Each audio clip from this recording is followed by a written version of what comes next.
previous video we investigated the idea that we could recognize a terrorist by way of profiling. In this video we will explore and analyze the assumption that terrorists can be de-radicalized.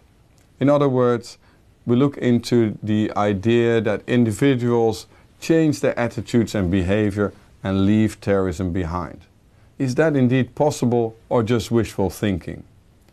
What can we learn from past experience, and what have scholars and experts to say about this? Before we will address these questions, we first have to define the term. What is de-radicalization? What is meant by this term? Well, de-radicalization, like most concepts, can have different meanings to different people. And I will use the definition by John Horgan, who did a lot of research into this field, into radicalization and de-radicalization.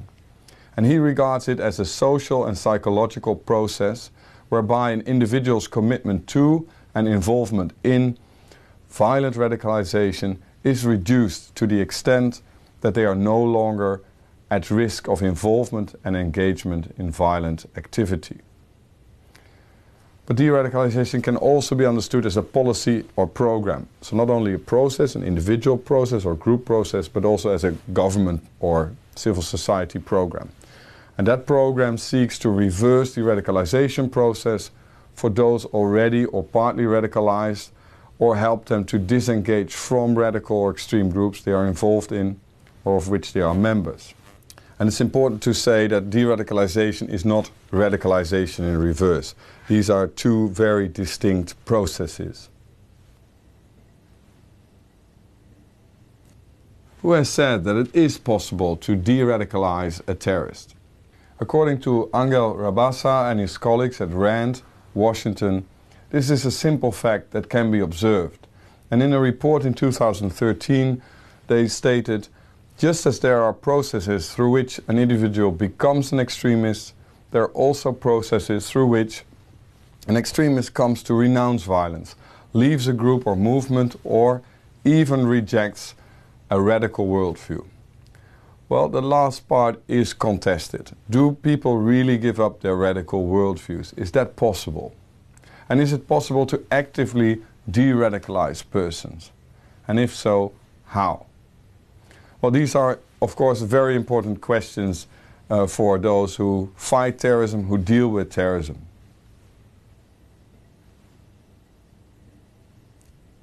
The first proof that it is possible are individuals who left terrorism behind and who are now involved in counter-radicalization and de-radicalization projects.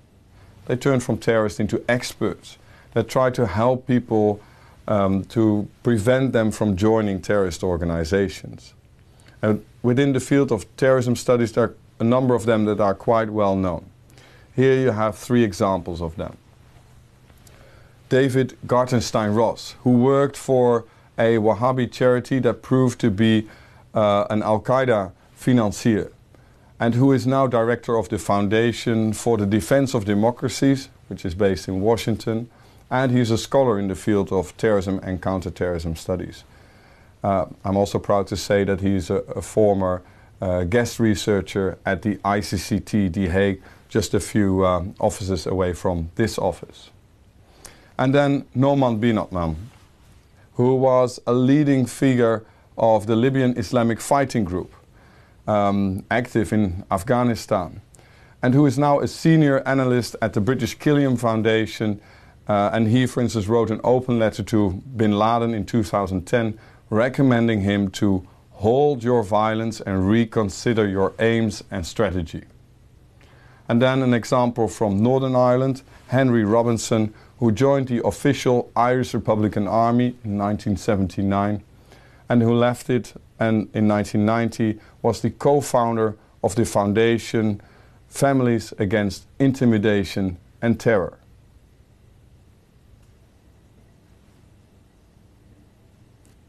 Besides these individuals who left terrorism behind, also known as formers or former terrorists, there are de-radicalization programs. Well, in general, these de-radicalization programs are of two types.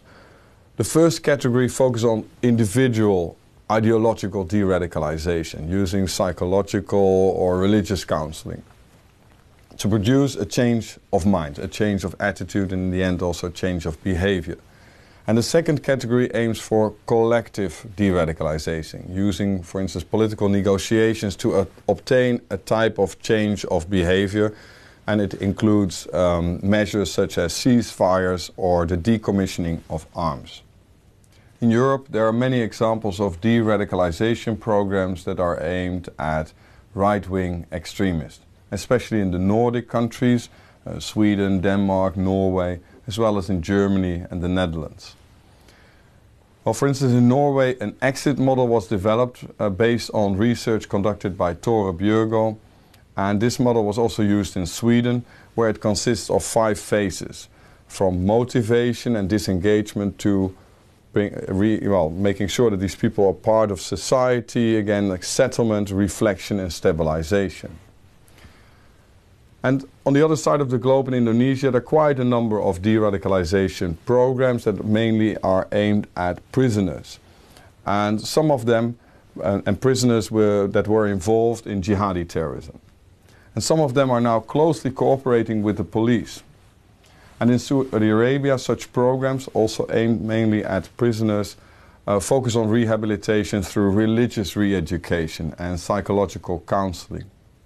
And then in Colombia, they try to disengage not only prisoners but also active members of the FARC, and the Colombian judiciary tries to facilitate this by suspending the militants' trial in an attempt to encourage and sustain their demobilization.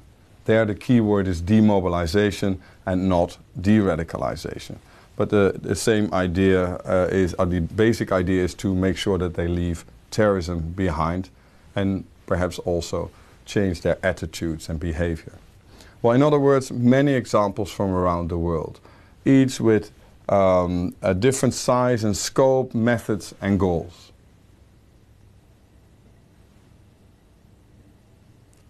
What do experts and academics have to say about de-radicalization and de-radicalization programs? Well, about 5 years ago, quite a few of them pointed at a lack of attention, expertise and research into this field. But in recent years there has been an increase in the amount of studies and the amount of programs that has helped us to gain more insight into the challenges and possibilities of de-radicalization in general and that of programs in particular. It also raised new questions, and an important one is whether or not one can speak of de-radicalization, as defined by John Horgan, when a person leaves a terrorist group behind but not his or her radical ideas. Is that de-radicalization, or should we just call that differently? For instance, label it disengagement and nothing more. Well, the prevailing opinion today is that leaving terrorism behind does not necessarily mean that the person is also de-radicalized. He or she can still have very radical ideas, and they often have. And many de-radicalization programs are in fact primarily aiming for this idea of leaving terrorism behind. They're aiming for disengagement and not so much de-radicalization. And I guess that is more cost effective, and also from a point of view from society, it should be given more priority, as changed behavior matters more than changed ideas.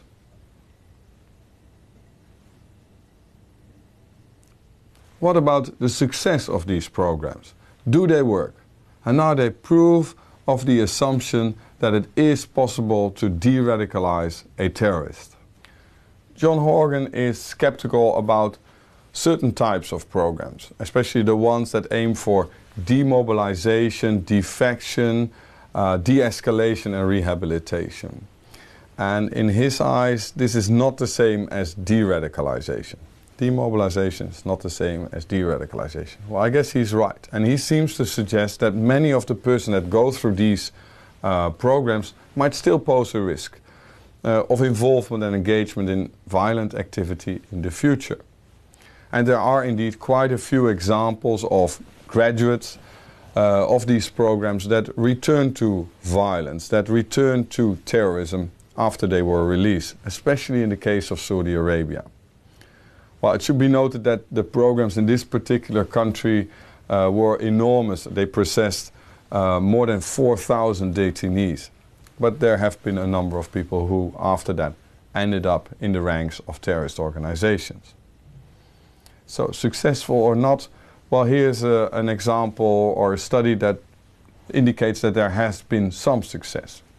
A survey of de-radicalization programs conducted by the Institute for Strategic Dialogue, based on 13 brief case studies from around the world, showed that under certain conditions, programs can be effective. And they also listed a number of very interesting recommendations and important lessons from these cases. And one of them is that programs are effective, and this is very important, when they are voluntary, and that personal commitment is vital. It makes sense, but also the studies show that that is a very important element. For a copy of this very interesting report, well, see the list of recommended readings. All in all, it's clear that de-radicalization is indeed possible. Many people leave terrorism behind, some thanks to de-radicalization programs, and some also leave behind their radical ideas. In sum, we defined the term and noticed a difference between de-radicalization and disengagement. We've seen an increase in both the number of programs and the number of studies into this field. Most of the de-radicalization programs primarily aim at disengagement rather than de-radicalization. And there are successes of individual and group de-radicalization. Therefore, we regard the assumption that de-radicalization is possible to be true. In the next video, we will investigate the idea that decapitation of terrorist organizations and terrorist groups work.